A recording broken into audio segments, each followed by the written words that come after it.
स्वागत आहे मित्रांनो तुमच्या सर्वांचं सुपर कोचिंग टेक्स्टबुकच्या आपल्या या ऑनलाईन लर्निंग प्लॅटफॉर्मवर. मित्रांनो, आज एक 10 मिनिटं मी फक्त तुमच्या घेणार आहे, जास्त घेणार नाहीये.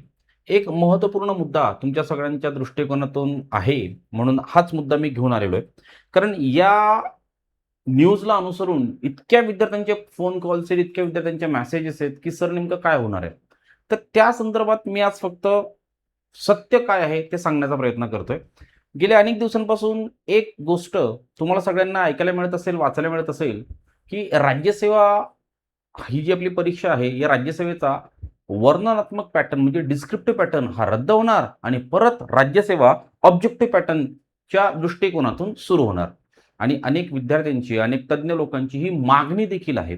आता कोण मागणी करतंय, कोण करत नाहीये, ह्याच्यात मला पडायचं नाहीये किंवा अशी मागणी का केली जातीये, का वर्णनात्मक पॅटर्नला विरोध केला जातोय, त्याच्यातही मला पडायचं नाहीये.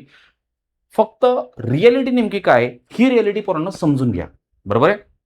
गेल्या अनेक दिवसांपासून हा सगळा विषय चालू आहे. सो तो विषय नेमका एकदा समजून घेऊ. बघा, एम-पी-एस-सी राज्यसेवा परीक्षा नव्या पॅटर्नची मागणी, वर्णनात्मक पॅटर्न पद्धतीला विरोध आणि वस्तुनिष्ठ पद्धतीचा आग्रह. एक सध्या नेमका काय विषय चालू आहे, माझ्या दृष्टिकोनातून क्लिअर करून देतो.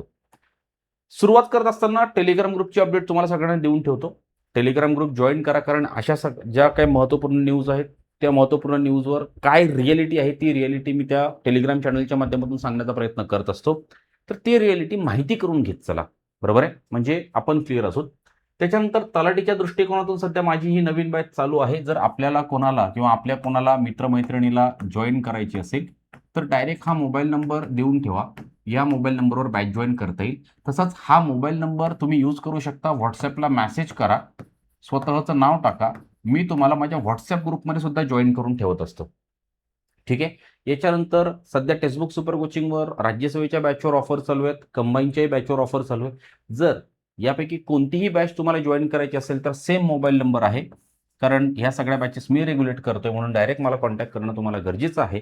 आणि ह्याच मोबाईल नंबरवर व्हॉट्सॲपला मेसेज करून नाव टाका, जेणेकरून मी ग्रुपलाही जॉईन करेल. ठीक आहे? सगळे अपडेट्स तुम्हाला तिथे मिळतील. आता सगळ्यात पहिल्यांदा हा नेमका विषय काय, हा विषय इथे आपल्याला समजून घेणं गरजेचं आहे. बरोबर इथपर्यंत? ऐका आता. आता उच्चस्तरीय समितीची स्थापना आणि पार्श्वभूमी. विषय नेमका काय झाला? अलीकडेच तुम्हालाही माहिती आहे, अनेक वेगवेगळ्या परीक्षांचे पेपर फुटले. कॉकरोच जनता पार्टीचं दिल्लीच्या जंतर मंतरवर आंदोलन झालं. धर्मेंद्र प्रधान यांचा राजीनामा घेतला, वगैरे वगैरे गोष्टी झाल्या. आता आपलं जे स्टेट गव्हर्नमेंट आहे, या राज्य शासनाने ही जी भरती प्रक्रिया आहे, ही पारदर्शक करण्याच्या दृष्टिकोनातून ऑगस्ट 2026 मध्ये एक महत्त्वपूर्ण पाऊल उचललं. कधी उचललं? ऑगस्ट 2026 ला. काय पाऊल उचललं? एक उच्चस्तरीय समिती स्थापन केली. कोणाच्या अध्यक्षतेखाली? व्ही राधा, अतिरिक्त मुख्य सचिव सामान्य प्रशासन विभाग यांच्या अध्यक्षतेखाली. बरोबर आहे? आता ही समिती कशासाठी स्थापन केली? शासकीय सेवा भरती आणि स्पर्धा परीक्षा अधिक सुरक्षित आणि पारदर्शक कशा होतील, त्या संदर्भात तुम्ही अभ्यास करा आणि आम्हाला शिफारशी सादर करा. यासाठी ही समिती स्थापन केली. बरं, या समितीचा आणि राज्यसेवेच्या वर्णनात्मक पॅटर्नचा काही संबंध आहे का? या समितीचा आणि राज्यसेवेच्या ऑब्जेक्टिव्ह पॅटर्नचा काही संबंध आहे का? सध्या तरी नाही लागलेला. बरोबर आहे ना? कशासाठी स्थापन केली होती? शासकीय सेवा भरती आणि स्पर्धा परीक्षा अधिक सुरक्षित आणि ट्रान्सपरंट कशा होतील, या दृष्टिकोनातून शिफारशी द्या, यासाठी ही समिती स्थापन केली. ठीक आहे, बरोबर आहे. आता समिती स्थापन केल्यानंतर याकडे म्हणजे राज्य सरकारकडे आता हे कळालं ना, की बाबा समिती स्थापन झाली आहे. मग समिती स्थापन झाल्यानंतर राज्य सरकारकडे हा विषय मांडला गेला, की आताचा जो वर्णनात्मक पॅटर्न आहे हा बंद करा आणि पूर्वीचा जो ऑब्जेक्टिव्ह पॅटर्न आहे हा पुन्हा सुरू करा. आता याची मागणी जर आपण स्टेट गव्हर्नमेंटकडे केली, तर स्टेट गव्हर्नमेंट काय करेल?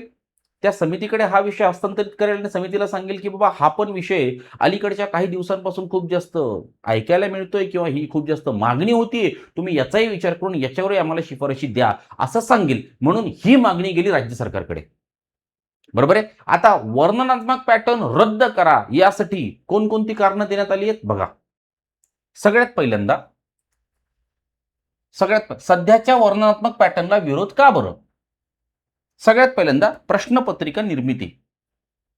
बरं. दुसरा मुद्दा छपाई. तिसरा मुद्दा वाहतूक.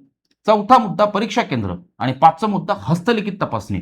आता मला एक गोष्ट तुम्हाला फक्त विचारायची आहे, मी कोणाच्याच फेवरमध्ये नाही आणि कोणाच्याच अपोजमध्ये नाहीये. जर ऑब्जेक्टिव्ह असती तर हे राहिलंच असतं, हे राहिलंच असतं, हे राहिलंच असतं, हे राहिलंच असतं. फक्त एक मुद्दा आहे, हस्तलिखित तपासणी तो नसता. डायरेक्ट OMR ची शीट आहे, कम्प्युटर बेस तुमची तपासणी झाली असती. बरोबर आहे? हा मुद्दा क्लिअर आहे? हा, आता बघा, मॅन्युअल चेकिंगचा मुद्दा फक्त वेगळा आहे. बाकी ऑब्जेक्टिव्ह पॅटर्न मध्ये हे सगळ्या गोष्टी सेम आहेत. ठीक आहे. हा, मग आता विरोध का बरं होतोय? कारण म्हणणं काय की बाबा एक आन्सर आहे, ते जर वेगवेगळ्या परीक्षकांकडनं आपण चेक करून घेतलं तर त्या एकाच आन्सरवर वेगवेगळे मार्क्स आपल्याला बघायला मिळू शकतात. हा एकदम करेक्ट मुद्दा आहे.